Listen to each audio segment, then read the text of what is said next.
እዚ ኣፎት ሚድያ ሰላም ጣና በልና ብዝተፈላለየ ቦታን ኩነታትን ኮንኩም ምድላት ኣፎት ሚድያ ትካተሉ ክብራትን ክብራናን ነሳት ዝተወለዱ ሓጸርቲ ዋናው ዜናታት ሒዝናልኩም ቀሪብና ኣለና ሓበራዊ ጣንሒትኩም ሳናካውን በመዕዳም ናብ ዝርዝራቶም ተሰጋጊርና ናብ ትግራይ ክኸትት ዝጸንሐ ሰራዊት ኢትዮጵያ ግንባር ክቕይር ትእዛዝ ተዋሂብዎም በኻሊ ወገን በኣንፈት ቆቦ ዝመጸት ዝበዝሕ ሰራዊት ኢትዮጵያ ንድሕሪት ኣብ ዘንሰሓበሉ ዘሎ ወቕቲ በኣንፈት ጸለምትን ሕሞራን ማልያ ዘይብሉ ሰራዊትን ጋገልጠምን ናብ ትግራይ ይኸትት ምህላው ተፈሊጡሎም ዶክተር ደብረጽዮን ገብረሚካኤልን ጀነራል ታደሰ ወረደን ኣብ ጉዳይ ምጅማር ኩናት ኣፈላላይ ፈጢሮም በኻሊ ወገን ኣዲስ ኣበባ ኣልማማ ማሰርቲ ተጋሩ ቀጺሉሎ ነዚኣቶምን ካልኦት ኣገደስቲ ምዕባለታትን ሒዝና ኣለና ምሳና ጽንሖም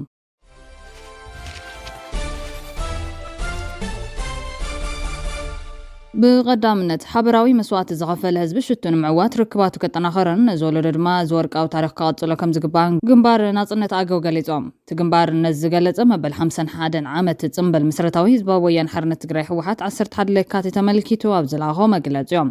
ኣብቲ መግለጺ 11 ለካቲት እንትንዝክር ውሑዳት ቆራጻት ደቂ ህዝቢ ትግራይ ዝኾኑ ንዘመናት ኣብ ድኽነትን ድሕረትን ዝጸንሐ ኣርዑት ጭቆና ሰቢሮም ብሄራዊ መንነት ኣኽቢሮም ህልውና ምእንቲ ክቕጽል ዝተፈላለዩ ብሄራትን ህዝብታትን ካብ ጭቆና ነጻ ኮይኖም ኣብ ሓንቲ ሃገር ብሓባርን ብምክባርን ክነብሩ ዘኽኣሉን ምሽጥር ምንባር ጋሃድ ክኾን ከም ዘኽኣሉን ገሊጾም እዚ ዓመታት ዝወድዕ ዕጥቃዊ ቃልሲ ህወሓት ደርጊ ድሕሪ ምድምሳሱ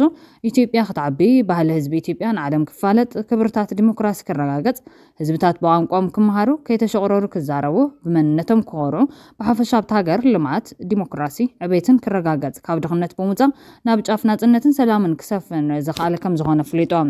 እዚ ጥራሕ ዘይኮነስ ላዕላውነት ሃገርን ድሕነት ዜጋታትን ብኣግባቡ ተሓልዩን ተኻቢሩን ክነበር ሃገር ካብ መዝገብ ድኽነት ክትፈሓቕ ብቕልጡፍ ምዕባለ ንቕድሚት ክትስጉም ዝገበረ ኣብ ታሪክ ሃገር ኢትዮጵያ ናብ መጻ ወልዶ ክመሓላለፍ ዝኽእል ወርቃዊ ኣሰር ከም ዝገደፈ መስኪሮም በብዓመቱ 11 ለካቲት እንትንዝክር ህዝቢ ትግራይ ልዕሊ 60,000 መስዋዕትን ልዕሊ 100,000 ኣካላዊ መጉዳእትን ኪሳራን ዝኸፈለሉ ምዃኑ ይዝከር ኢሎም ኣብዚ ዕጥቃዊ ቃልሲ ህዝቢ ኣገው እውን ከም ህዝቢ ትግራይ ግዳይ ኩናት ኮይኑ ኣብ ጎኒ ሓዊ ህዝቢ ትግራይ መስዋዕት ከም ዝኸፍል ሓቢሮም ዝኾነ ግን ድሕሪ ዓወት ህዝቢ ኣገው ነቲ ዝተቓለሰሉ ሕቶታት ክምለስ ስለ ዘይከኣለ ሕዚ ነዚ ሕቶታት ንምምላስ ተወዲቡ ኣብ ዝቃለሰሉ እዋን ጽምብል መበል 51 ዓመት ህወሓት 11 ለካቲት እንትኽበር ከም መላዓለ ትምህርቲ ክውሰድ ኢሎም ብሓፈሻ ህዝቢ ትግራይ 17 ዓመት ዕጥቃዊ ቃልሲ ተመክሮ ብግቡእ ብምጥቃም ከማመሉ ውሽጣዊ ሓድነት ብምጥንኻርን ምስ ካልኦት ህዝብታት ብምውሓድን በብዋኑ ዝፍጠሩ ብድሆታትን ህልዋ ፀጋም ሃዋህውን ሰጊሮም 11 ለካቲት ከም እምነ ኩርናዕን ሞዴልን ክወስዶ ይኽእል እዮም በዛ ኣጋጣሚ እዚ ናይ ሎም ወለዶ ኣብ ህልዊ ዓለማውን ከባቢያውን ኩነታት ተመርኪስካ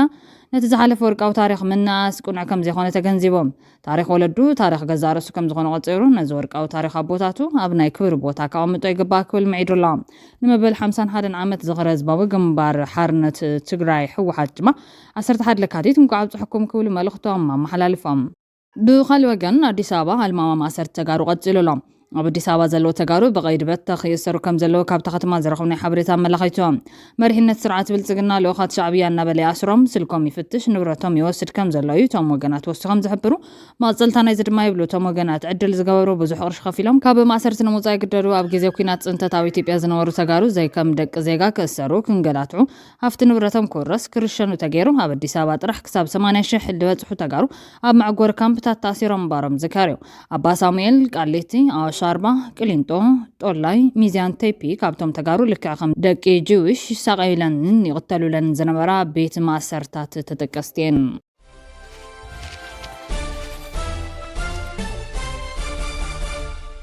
ናብ ኣውሮፓ ንምእታው ብሊብያ ዝሓልፉ ኤርትራውያንን ኢትዮጵያውያንን ዝርከብዎም ስደተኛታት ዝተፈላለዩ ሃገራት ኣብ ሊብያ ግዳያት ፆታዊ ዓመፅ ግዱድ ፆታዊ ንግድን ምስርጣይን ይኾኑ ከም ዘሎ ሕቡራት ሃገራት ዘውፅኦ ሓድሽ ጨብፃ ኣመላኺቶም ኣብ ልዕልቶም ስደተኛታት ዝበፅሕ ርህራሄ ዘይብሉን ስልታውን ግንሰት መሰላት መብዛሕትኡ ግዜ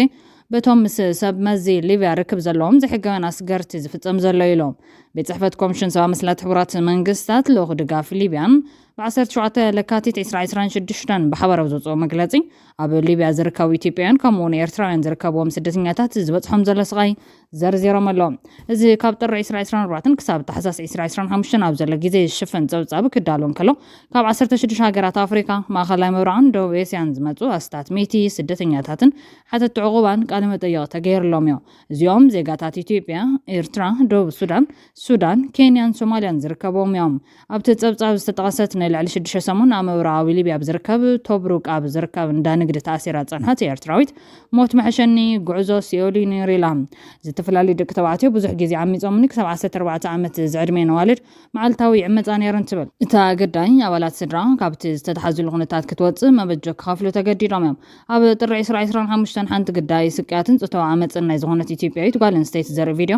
ኣብ ማሕበራዊ መራኸቢታት ተዘርጊሑ ነይሩ ኣብቲ ቪድዮ እታ ገዳይ ንክትፍታሕ ስድራ መበጀ ክኸፍሉ ከም ትምሕፀን ትራም ብ28 ጥሪ ድማ ስድራ $6,000 ምስ ከፈሉ ከም ዝተፈትሐት ጸብጻብ ሕቡራት ሃገራት የመላኸት ኣብ ዝዋን ኣብ ሃገራት ኣውሮፓ ክሰግሩ ዝደልዩ ስደተኛታት ኣብ ዝሓልፉላ ሊብያ ኣብ ልዕሊ ስደተኛታትን ሓተቲ ዕቑባን ዝፍጸም ስልታዊ ከምኡውን ሰፊሕ ግሰት ሰብኣዊ መሰላትን በደላትን ብዘይ ተሓታትነት ከም ዝቐጸለ ኦቻ እዩ ገሊጾም ተጸብጻብ ከም ዝበሎ ኣብ ሊብያ ዝኣትዉ ስደተኛታት መብዛሕትኡ ግዜ ብብረት ምፍርራሕ ክወርዶም ብሓይሊ ክትሓዙ ይጭወይን ካብ ስድሮም ይፍለዩን ድሕሪኡ ናብ ወግዓዊ ዘይወግዓውን ዘይሕጋውን መዳጎነ ማእኸላት ከም ዝውሰዱ ጠቒሶም ኣብቲ መዳጎኒታት ነዊሕ ግዜ ይሰሩ ብዝወርዶም ስቅያትን ኢሰብኣዊ ኣተሓዛን ድማ ንኽፍትሑ ገንዘብ ክኸፍሉ ይግደዱ ብማል መብዛሕትኡ ግዜ ምስ ናይ መንግስቲ ኣካላት ርክብ ዘለዎም ዘይሕጋውያን ኣሰጋገርቲ ስደተኛታት ካብቲ ኩነታት ንምኽሳብ ከም ዝንቀሳቐሱ የረድእ እዚኦም ነቶም ስደተኛታት ናብ ጉዱድ ጾታዊ ንግዲ ጉዱድ ዕዮን ናይ ገዛ ግልያትነትን ከም ዘቃልዕዎም ሓቢሩሎም ካልኦት ድማ ጾታ መሰረት ዝገበረ መጥቃዕቲ ምስርጣይን ምዝመዛን ከም ዝወርዶም ኣመላኺቶም ሓንቲ ኣቐድማ ገዳይ ምኽንሻብ ኮይና ጸንሐት ኤርትራዊት ስደተኛ ንሳን መሓዛን ከም ዝተዓመፃ ገሊጻ እታ መሓዛ ከቢድ ምፍሳስ ደም ስለ ዘጋጠማ ግን ሞይታ ላዕለዋይ ኮሚሽነር ሰብኣዊ መሰላት ሕቡራት ሃገራት ቦልከር ቱርክ እዞም ግዳያት ዝሓልፍዎ ዘለዉ ስቃይ ነቲ እናወስኻ ዝኸይ ዘሎ ስሳዕ ነጋዶን ካብቲ ስርዓት ምዝመዛ ዝርብሑ ዘለውን ኩነታት ንምግላጽ ቃላት ከም ዝሓፅሩ ሓቢሩ እዮም ኣብ መወዳእታ ዝሓለፈ ጥሪ ብጎነፃዊ ኣተሓዛ ስደተኛታት ገበነኛ ኮይኑ ዝተረኸበ ኤርትራዊ ኣሰጋጋሪ ሰባት 20 ዓመት ማሰርቲ ከም ዝተፈረደ ይዝካር እቲ ወሊድ ተባሂሉ ዝፍለጥ ተወልዶ ጎይቶም ምራሕ ናይ ሓደ ኣብ ልዕሊ ስደተኛታት ብዙሕ ግፍዕታት ዝፈጸመ ጉጅለ ኣሰጋገርቲ ምዃኖም ኣኽበርቲ ሕጊ ኔዘርላንድስ ገልጾም ተወልደ ካብ 2014 ክሳብ 2018 ናብ ዝነበረ እዋን ናይቲ ንመብዛሕትኦም ኤርትራውያን ካብ ዝተፈላለዩ ሃገራት ናብ ሊብያ ካብኡ ድማ ናብ ኣውሮፓ ዘሰጋገር ጉጅለ ቀንዲ መራሒ ነይሮም እቶም ስደተኛታት ሊብያ ምስ በጽሑ ኣብ መዳጎኒ ኣትዮም እናተቐጥቀጡን እናተሰቃዩን ናብ ስድሮም ከም ዝድውሉ ብምግባር ዝሓተትዎ መጠን ገንዘብ ክኸፍሉ የገድድዎም ነይሮም እቲ ምስቃይ ሜላታት ምውቃዕ ምቅጻል ዝመኻኸ ጎማ ኣብ ሕቖም ምንጥብጣብ ብሰሪር ገመድ ተኣሲሮም ኣብ ገረብ ምንጥልጣል ኤሌክትሪክ ምትሓዝ ኣብ ሓደ ገዛ ሸሓት ብሓባር ኣሲርካ ውሑድ ምግቢ ብምሃብ ከም ዝጠሚ ምግባርን ዘጠቓልል እዮም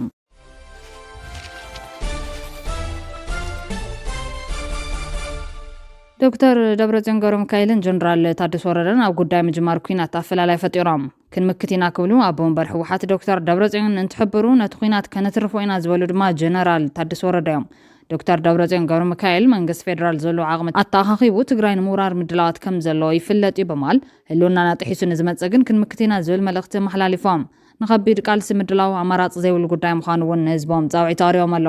ህዝቢ ትግራይ ሕዚ እውን ኣብ ከበባን ስጋኣት ወራርን ይርከብ ዝበሉ ኣብ ወንበር ወዲ ሕወሓት ዶክተር ደብረጽዮን ገብረሚካኤል ንመዓልቲ ሰማዕታት 11 ለካቲት ተመልኪቶም ኣብ ዘመሓላለፍዎ እዋናዊ መግለጺ ኣብ ልዕሊ ህዝቢ ትግራይ ተዳዕኒኖም ዘለዉ ብዙሓት ብድሆታት ብዝርዝር ኣቕሪቦም እቶም ኣብ ወንበር ብቐንዱ ስምምዕ ፕሪቶርያ ዘይምትግባሩ መልኪቶም ከም ዝገለጽዎ ናይ ሰላም ስምምዕ ፕሪቶርያ ካብ ዝፍረም 3 ዓመታት እኳ እንተሕለፈ ብዛዕባ ላዕለውነት ትግራይ ምምላስ ተመዛበልትን ድሕንነት ዜጋታትን ዝተኣተዉ ቃል ኪዳናትን ክሳብ ሕዚ ኣይተፈጸሙን በዚ ምኽንያት ድማ ህዝቢ ትግራይ ሕዚ እውን ኣብ ከቢድ ስቃይ መከራን ጥሜትን ከም ዝርከብ ኣመላኺቶም እቲ ክልል ኣብ ማሕበራውን ኢኮኖሚያውን ምሕንቆ ወዲቆ ከም ዘሎን እዚ ድማ ነቲ ስምምዕ ብንጹር ዝጠሓሰ ምዃኑ ኣስሚሮምሎ እቲ ኩነታት ካብ ኢኮኖሚያውን ማሕበራውን ፀቕጢ ሓሊፉ ሕዚ ናብ ተኹስን ወታደራዊ ምንቅስቓስን ይሰጋገር ከም ዘሎ ዶክተር ደብረጽዮን ኣፍሊጦም እዮም ዘለዎ ዓቕሚ ተኣኻኺቡ ትግራይ ንምውራር ምድላዋት ከም ዘሎ ይፍለጥ እዩ ዝበሉቶም ኣብ ወንበር ኣብ ልዕሊ ትግራይ ሓድሽ ወራር ንምፍጻም ዝግበር ዘሎ ምንቅስቓስ ኣዝዩ ዘተሓሳስብ ምዃኑ ገሊፆም ዶክተር ደብረጽዮን ኣብ መወዳእታ ውድቦም ነቲ ተዳዕኒኑ ዘሎ ስጋት ብሰላምን ብዝርርብ ንምፍታሕ ድሉው ምዃኑ እኳ እንተገለጹ ህልውናና ጥሒሱ ንዝመጽእ ግን ክንምክቲና ክብሉ ጽኑዕ መጠንቀቕታ መሓላሊፎም ላዕላውነት ትግራይ ንምርግጋጽን ፀገም ህዝቢ ንምፍታሕን ሓድነት ምጽናዕን ከቢድ ቃልሲ ምድላውን ኣማራፂ ዘይብሉ ጉዳይ ምዃኑ ንህዝቦም ጻውዒት ኣቕሪቦም እዮም እቲ ተደጒሉ ዘሎ ወራር ብሰላም ብዘተ ክፍታሕ ግቡእና ንፍጽመሉ ጥሒሱ ንዝመጽእ ግን ንህልውናናን ድሕነትናን ኢልና እውን ክንምክት ግበአና ምዃንና ኣብዛ ዓለት እዚኣ ኣብ ዕለት የካቲት 11 ታሪክ ህዝቢ ትግራይ ታሪክ ሰውኣት ኣብ ዝዝከረሉ እዋን ሕሉፍ ሓላፍነት ተሸኪምና ንቃለሰሉ ቃልና ኣተወሉ ዕለት እውን እዩ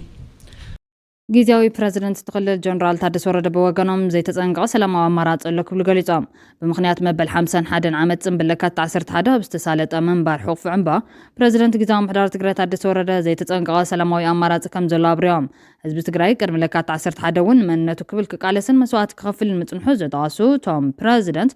1997 ዓ.ም ዝተጀመረ ዝተወደበ ዕጥቃዊ ቃልሲ ግና ሳላ መሪሕ ምርካቡ ንዓወት ዝበቕዐ ምንባር ረድዮም ቃልሲ 17 ዓመታት ናብ ዓወት ንክበጽሕ ብዙሓት ተሽሓት መስዋዕቲ ከም ዝኸፈሉ ግን ድማ ድሕሪ ዓወት እውን ካሊእ መስዋዕቲ ዘኸፍል ኩነታት ከም ዝተፈጠረ ገሊጾም ኣብ ቀረባ እዋን ዘጋጠመ ጆኖሳይዳዊ ኩናት ብዙሕ መስዋዕትን ኪሳራን ዘኽፈለ ምንባሩ ዘጠቓሱ እቶም ፕሬዝደንት ኣብ ኩሎም መድረኻት ዝተገበረ ቃልስን ዝተኸፈለ መስዋዕትን ናብቲ ዘለናዮ ብርኪ ክንበጽሕ ዘኽኣለ ኢሎም ዘጋጠመ ኩናት ብስምዕ ፕሪቶርያ ደው ከም ዝበለን ሕቶታት ትግራይ በሰላማዊ መንገድ ንምፍታሕ እናተሰርሐ መምጽኑና ዘኻኺሮም በመሰረት ስምዕ ዘይተተግበሩ ክምለሱ ዝግቦም ሕቶታት ከም ዘለዉ ዝጠቕሱ ፕሬዝደንት ታደሰ ጉዳይ ምምላስ ተመዛበልትን ምርግጋጽ ወሰናት ትግራይን ብኣብነት ኣልዒሎም እዚኣቶም ግድን ክምለሱ ዘሎም ሕቶታት እዮም ዝበሉ እቶም ፕሬዝደንት ወገን ትግራይ ሰላማዊ ፍታሕ ንክረከብ ኩሉ ሰላማዊ ኣማራጺ ከም ዝግበር ኣረጋጊጾም ተወዓሊ ስምዕ ፕሪቶርያ ዝኾነ መንግስቲ ፌደራል ሰላማዊ ፖለቲካዊ መፍትሒ ከቐምጥ ትጽቢት ከም ዝግበረሉ ዝገለጹ እቶም ፕሬዝደንት ኣብ ክንዱ ሰላማዊ ፍታሕ መሃብ ዝህሉ ክያዶ ግናለት ጸገም ዝሓላልኽን ዘይኽይድን እዩ ክብሉ ኣዘኻኺሮም ፕሬዝደንት ታደሰ ብዘስምዕዎ መደረ ነቲ ጸገም ብሰላማዊ መንገዲ ንምፍታሕ ዘሎ ኣማራጺ ከም ዘይተጸንቀቐ ኣገንዚቦም እዮም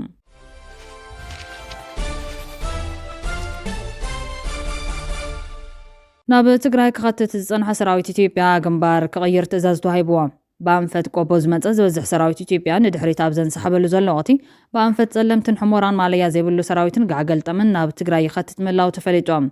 ምንጭታት ከም ዝሓበርዎ ኣብ ግንባር ጸለምቲ ዝርከብ 10 እዝ ሰራዊት ብልጽግና ማእኸሉ ኣብ ከተማ ድባርቕ ብምግባር ሓድሽ ናይ ኮራት ኣሰላልፋ ዘርጊሑ ይርከብ ተወታደራዊ ምንቅስቓስ ኣብ 3 ቀንዲ ኮራት ዝተኸፋፈለ ኮይኑ ዝርዝር ኣቀማምጡ ድማ ቀዳማይ 501 ኮር መስመር ማይ ጸብሪ እዚ ኮር እዚ 3 ክፍለ ሰራዊት ብምሓዝ ማእኸሉ ኣብ ማይ ጸብሪ ገይሩ ይርከብ እዚ ሰራዊት ካብ ማይ ኣንበሳ ጀሚሩ ክሳብ ፍየል ውሃ ዘሎ ስትራቴጂካዊ ቦታታት ተቋፂሩ ይርከብ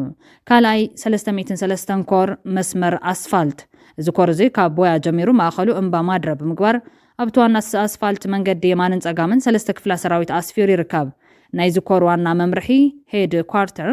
ኣብ ኣረጊት ከተማ ማይ ጸብሪ ከም ዝኾነ ተፈሊጡሎም ሳልሳይ 403 ኮር መስመር ዓደርቃይ ማእኸሉ ኣብ ዓዲ ኣርቃይ ዝገበረ 403 ኮር ካብ ማይዳጉሻ ጀሚሩ ክሳብ ሱቕ ኣርዋል ድባ ተዘርጊሑ ይርከብ ብተወሳኺ ክፍላት ሰራዊት 57 ካብ ደባ ባህር ክሳብ ዛሬማ ዘሎ መስመር ሓልዋ ክትገብር ተልእኾ ዝተዋሃባ ኮይኖም ኣብ መስመር ጨውበር በር ማርያም ተመሳሳሊ ሓልዋን ምንቅስቓስን ይረኣሎም እቲ ኣብ ድባርቕ መደበሩ ዝገበረ 10 እዝን ወታደራዊ ስርሒታት ዘገልግሉ ልዕሊ 7 ናይ ነዳዲ ታንከራት ኣብቲ ከተማ ኣቕሚጡ ከም ዘሎ ካብቲ ከባቢ ዝርከቡ ዘሎ ምንጭታት ባና ወልቃይት ይገልጾም ብተወሳኺ ኣብዚ ውሽጢ 3 መዓልታት ኣብ ወልቃይትን ከባቢያን ዝረአ ዘሎ ወታደራዊ ምንቅስቓስን ስጋኣት ህዝብን ዝተረኣየ ኮይኑ ካብቲ ዝሓለፈ ጽብጻባትና ዝቐጸለ ብዕለት 7 ለካቲት 2018 ዓ.ም ክሳብ ሎሚ ድሩዕ ወታደራዊ ምንቅስቓስ ይረአ ከም ዘሎ ካብቲ ቦታ ዝበጽሑና ምንጭታት ሓቢሮም ምንጭታትና ከም ዝሓበርዎ ኣብ ዝሓለፈ ሂደት መዓልታት ጥራሕ 8 ተሰሓብቲ መኻይን ነዳዲ 9 መኻይን ዓይነት ኤፍኤስአር 15 ኦራል ሰራዊት ጻዕና መኻይን ናብ ወልቃይት ኣቴን ኣለዋ ካብ ዳንሻ ዝተበገሰ 5 ታንክታት ድማ ናብ ውሽጢ ወልቃይት ከም ዝኣተዋ ተረጋጊጹሎም ስርዓት ብልጽግና ቀዲሙ ናብቲ ዞባ ዘእተወ ሰራዊት ኣብ ድሕሪት ብወገን ፋኖ ብዝግበር ዘሎ ጸቕጢ ምኽንያት ውሱን ሓይልን ድሕሪት ክምለስ ይግደድ ከም ዘሎ ጸብጻዊ ይሕበር ይኹን እምበር ብዕለት 8 ለካቲት 2018 ዓ.ም እውን እንተኾነ ቁጽር ዘይብለን መኻይን ኣጽዋር ጽዒነን ናብቲ ከባቢ ውሕዛ ከም ዝነበራ ምንጭታትና ይሕብሮም ብኻልእ ወገን እቲ ንህዝቢ ዝሸቐል ዘሎ ጉዳይ ግን እቲ ኣብቲ ከባቢ ኣብ ዘሎ ምልሻ ዝወርድ ዘሎ ጸቕጢኦም ንቕድሚት ተሰለፍ ዝብል ትእዛዝ ንዘይተቐበሉ ኣባላት ምልሻ ብረት ካራግፍ ናብ ቤት ማእሰርቲ እቶ ዝብል ተሪር መጠንቀቕታ ይወሃቦም ከም ዘሎ ተፈሊጦም እዚ ድማ ኣብቲ ከባቢ ዘሎ ማሕበራዊ ሰብኣዊ ምርግጋዕ ኣብ ሓደጋ ከም ዘውደቐ የርኢ ሰራዊት ምክልኻል ተከዘ ተሳጊሩ ኣብ ደቡብ ኤርትራ ዓሪዱ ከም ዘሎን እቶም ኣብቲ ከባቢ ዘለዉ ምስለኔታት ንህዝቢ ኣብ ዘደናገር ፕሮፓጋንዳ ተጸሚዶም ከም ዘለውን ተሓቢሮም ይኹን እምበር እቶም ባዕሎም መሪሕነት ኢና ዝብሉ ኣካላት ንሕድሕዶም ምትእምማን ሲኖም ኣብ ዓብዪ ምሰሓብ ከም ዘለዎ እቲ ዝበፅሐና ሓበሬታ የመላኽት ኣብዚ ሕዚ እዋን ኣብ ዞባ ምዕራብ ትግራይ ሰራዊት ብልጽግና ሰፊሕ ወታደራዊ ስምሪትን ምንቅስቓስን የካይድ ከም ዘሎ ካብቲ ከባቢ ዝወፅሑና ጸብጻባት እናመላኽቱ እዮም ንኹነታት እቲ ዞባ መልኪቶም ኣብ ዘውፅኦ ዝርዝር ሓበሬታ ሰራዊት ኣብ 3 ዓበይቲ ኮር ተኸፋፊሉ ስትራቴጂካዊ ቦታታት ሒዙ ይርከብ እቲ ምንቅስቓስ ካብ ዓዲ ረመፅ ክሳብ ሕሞራን መተማን ዘሎ መስመራት ተሸፈነ ኮይኑ ኣወዳድብኡ ከም ዝስዕብ ይግለጽ 500 ክልተን ኮር ማእኸሉ ዓድረ መጽገሩ 3 ክፍለ ሰራዊት ብምሓዝ ካብ ማይ ጋባ ክሳብ ሞጉ ጸሊሞይ ማዕዶ ማለት እውን መንደር ተከዘ ምሽግ ሒዙ ይርከብ 503 ኮር ማእኸሉ ብዓኸር ገይሩ ኣብ 3 ግንባራት ተዋፊሩ ይርከብ እተን ግንባራት ድማ 62 ክፍለ ሰራዊት ካብ ሄለገን ክሳብ ማይተመን 78 ክፍለ ሰራዊት ኣብ ኣብርሃ ጅራ ስካብ ዓብድራፊዕን ኮር ሕመረን 92 ክፍለ ሰራዊት ካብ ማይደሌ ክሳብ ትኽል ድንጋይ ዘሎ መስመርዮም 504 ኮር ማእኸሉ ጭልጋ ገይሩ ንመስመራት ቋራ ሸዲ መተማን ብምሽፋን ክሳብ ሕመራት ዝርጋ ሓልዋን ምንቅስቃስን ይካይደሎም ከም ሓበሬታ ምንጭታትና ባና ወልቃይት ዝጻዓቕ ዘሎ ምንቅስቃስ ነቲ ሓድሽ ዝመፀ ሰራዊት ምስቲ ነባር ንምውሃድን ኣወዳድባን ምትዕርራይን ዝዓለመዮም ይኹን እምበር እቲ ሰራዊት ኣብ ትሕቲ ከቢድ ስናምራዊ ፀቕጢ ከም ዘሎ ይግለጽ ሰራዊት ናይ ምውግዓዊ ትሑት ምዃኑን ብፍርሕን ስጋትን ተዋሒቱ መማረፅታት ይደሊ ከም ዘሎን ካብቲ ከባቢ ዝረኸብናይ ሓበሬታ ረድዮም ብተወሳኺ ሰራዊት ነቲ ናይ ከባቢ ህዝቢ ከም ደጀን ዘይሓስቦን ብጥርጣረ ዝጥምትን ምዃኑ ትጸብጻብ ወሲኹ ገሊጹሎም ክቡራትን ክቡራንን ቤተሰብ ኣፎት ሜዳ ነሳት ዝተዋደዱ ሓጸርቲ ዋናው ዜናታት ኣቕሪብና ከንቢትና ስለተከታተሉና ነመስገን ላይክ ሼር ሰብስክራይብ ብምግባር ቤተሰብ ኣፎት ሜዳ ኾኑ ሰሰናይ ንምናም